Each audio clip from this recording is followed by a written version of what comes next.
Entre démission et limogeage, la dernière journée des phases de poule la CAN 2023 aura été de tout repos pour certains sélectionneurs.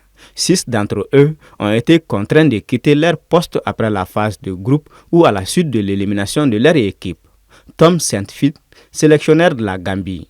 Juste après le match de la troisième journée contre le Cameroun, le sélectionneur gambien a lui-même annoncé sa démission. C'était au cours de la conférence de presse. Il dit, je cite, « C'est le moment de partir pour moi. C'était un match fantastique, mes joueurs sont mes héros et je serai toujours gambien. » Fin de citation.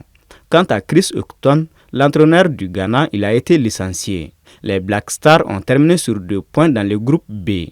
En plus de cela, la fédération a également décidé de dissoudre toute l'équipe technique des Black Stars.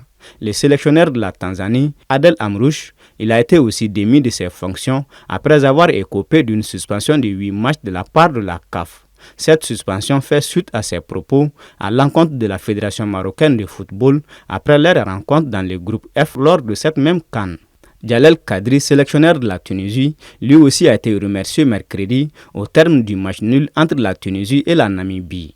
Le désormais ex-sélectionneur des Aigles du Carthage quitte son poste après avoir échoué à qualifier la Tunisie pour les 8e de finale.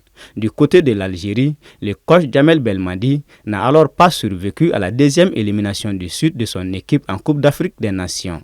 Jean-Luc Gasset, sélectionneur du pays hôte, la Côte d'Ivoire, après avoir frôlé l'élimination de la phase de poule, la Fédération ivoirienne de football a décidé de se séparer du sélectionneur français pour un résultat insuffisant.